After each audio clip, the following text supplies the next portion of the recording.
Today we're touring the Rubino, their 2-story model with 4 bedrooms with an option for a 5th and 3.5 baths with an option of 4.5 baths. It's a little over 3,500 square feet and the base price is $726,000. My name is Serena with eXp Realty, and our team of new construction experts tour homes all over the Las Vegas Valley with the highest quality of video. That way you can shop for your new home from the comfort of your current home. Let's go ahead and check it out.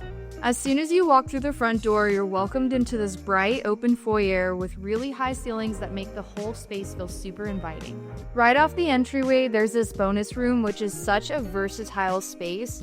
The way that it's staged now feels like a cozy lounge, but it could easily work as a home office, a playroom, or even a reading nook. The built-in cabinetry along the wall definitely gives you a lot of storage while keeping a polished look. The open shelving above makes it feel custom and adds a nice spot for displaying decor. As you head in from the entry, the layout really opens up. The staircase keeps everything feeling bright without blocking the space. Right behind the flex room, you've got a conveniently located guest bath.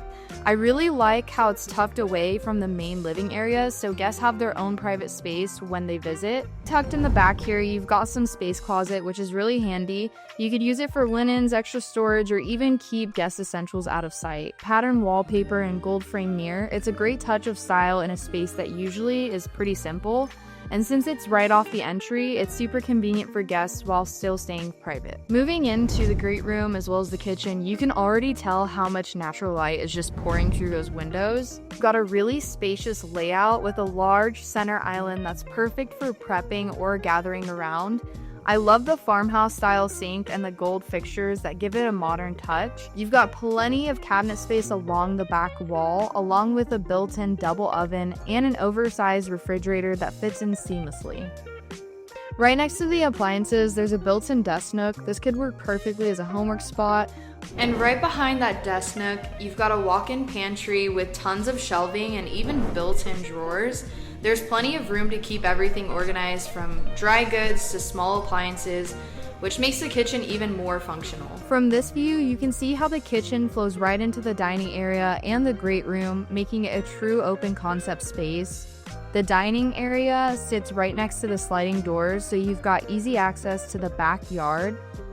You also have large windows bringing in plenty of natural light across the entire space. Something I really appreciate about this kitchen is just the color scheme that they did use. It's so soft and it goes really well with all the natural lighting that really comes through all the windows throughout the house. With this build, I feel like the flow of the layout is so seamless, as well as making it feel all interconnected while keeping that cozy home feel. A contemporary chandelier with a circular design serves as a striking focal point above the seating area. Light hardwood floors run throughout, tying the space together and enhancing the bright, open feel. And the subtle greenery and decor pieces provide a fresh, lived-in touch that makes the space feel both stylish and comfortable. Another intentional touch is this closet space in the great room, which would be perfect for storing blankets because let's be real, we all know that our throw blankets end up all over our freaking couches. Heading over to the hallway across from the guest bath, there's a hallway with access to the garage and also a storage closet tucked right underneath the stairs. This is what I call the Harry Potter closet, where you just throw everything you don't know where to put and you just shut the door and pretend that it's not there. Let's go ahead and check out what's going on upstairs. The entryway in any home is the first thing that you see, so I feel like it's very important to have a nice open concept to your entryway. Heading up the stairs, you really get a better view of how open that entryway actually is. And as you come up the stairs, the loft opens right up at the top of the landing. So as you can see here, it's staged as a cozy lounge area with plenty of room for a sectional, but this space could also work as a game room, a study area, or even a media room. Whoever staged this room, I'm guessing that they really like birds. I don't know though, just a wild guess. The accent wall right next to the staircase, I think that it's a really nice touch. Here you have a better view of how high those ceilings really are the second you walk into this beautiful home. Right behind the loft is the primary bedroom, so there's plenty of space for a king-size bed with additional furniture, and the ceiling beams add a nice touch of character, as well as the textured accent walls bringing in warmth and style, while the sliding doors open up to the balcony for a private indoor-outdoor feel. Again, they've maintained this soft yet elevated yet modern look even in the primary bedroom. And just when you thought that it literally couldn't get any better, you have your own private living room. Like, what is going on? This is so unique. I think that this space could be utilized in so many different ways. It could work as a private lounge area, a cozy TV room, or even a home gym if you want your own getaway within the suite. What better hiding spot could you possibly have from the family during the holidays when you finally had enough? The built-in cabinetry, I think, is such a great touch. It really does make this room feel like its own private living room. Now, heading back through the primary bedroom, let's go see what the primary bathroom has in store for us. When I said that this primary bedroom is its own retreat, I was not kidding. So let's take a look at the primary bathroom. Walking into the primary bathroom, the first thing that stands out is the patterned tile flooring. It immediately gives the space some personality while maintaining the spa-like feel. The primary suite does include 2 separate closets, so you've got plenty of space to stay organized, even though, let's be real, one partner always ends up taking 1.5 of the closets, so... But hey, you have 2, so at least there's some sort of balance, right? Now on either side, you've got dual vanities, which is always a nice touch for keeping morning routines separate. The countertops bring in a sleek finish, and you'll notice the gold accents carried throughout here in the fixtures, tying the look back to the kitchen and creating a sense of continuity throughout the home. And here is that second closet, which is even bigger than the other, so I think we know whose this one is going to be. Inside the primary bath, the freestanding soaking tub really stands out as a centerpiece. It's positioned right under the window so you can unwind with natural light during the day, and it has plenty of space around it to keep things open. You can see that the toilet is separated from the rest of the bathroom, which is always nice. That way, there's separation within the bathroom. I also like how the toilet is actually closest to the bedroom. A lot of times you'll see that the toilet is actually all the way at the back, which doesn't make sense because in the middle of the night, who wants to walk all the way through the entire bathroom just to use the toilet? And let's take one good look at that primary bedroom before we walk on out and head to the other side of the hallway. Now, moving past the loft area, let's go check out what's in store for us over here. Again, love the accent wall. It just adds so much to the house. And let's check out this first guest bedroom. So the guest bedroom, it is a comfortable size with a window that brings in a lot of natural light. This room would work well as a guest bedroom, a kid's room, or even a home office.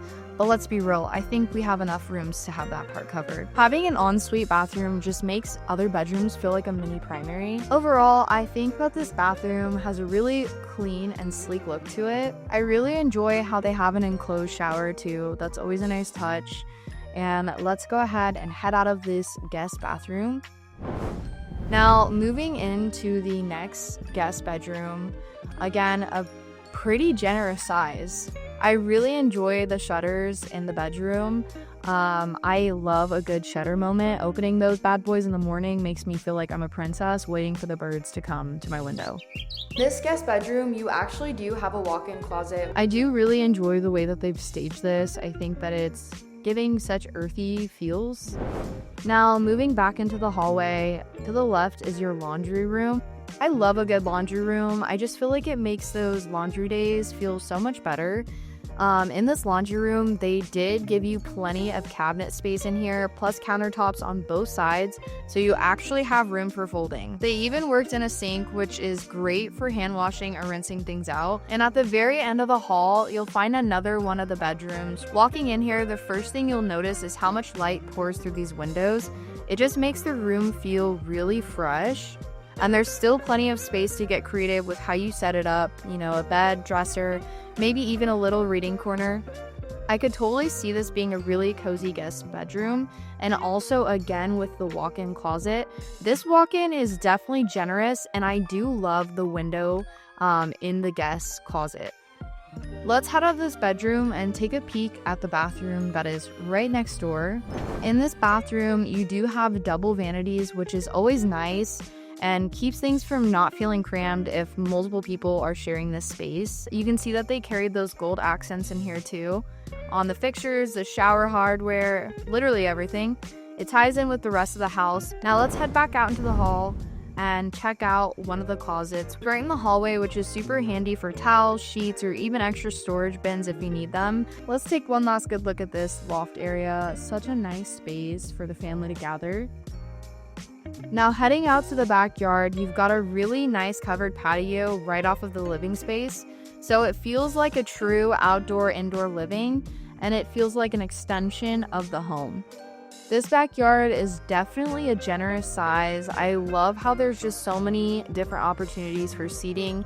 This is definitely an entertainer's home.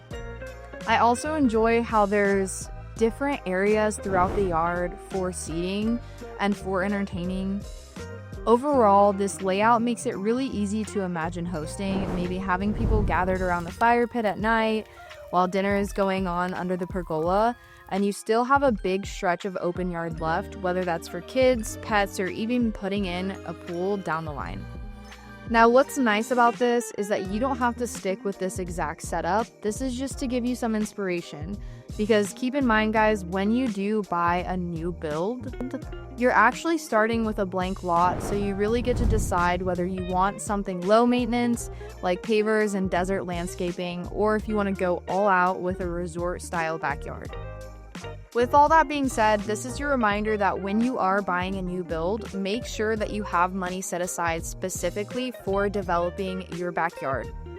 So typically for new builds, they give you between 6 and 12 months to actually find a landscaper, submit your plans to HOA, and get your backyard actually developed. These are the models, so these are going to be the best of the best. They have all of the upgrades, so just keep in mind when you buy a new build, there are so many different upgrades that you get to choose from, as well as keeping in mind the backyard and definitely having that money set aside. That way that doesn't sneak up on you after buying your new build. What did you guys think about the Rubino model? Go ahead and drop it in the comments below. And if you guys have any questions, go ahead and shoot us a call or send us an email. And if you guys have any other communities you would like us to tour around the Las Vegas Valley, make sure to also drop that in the comments and we'll go ahead and check it out. See you guys on the next home tour.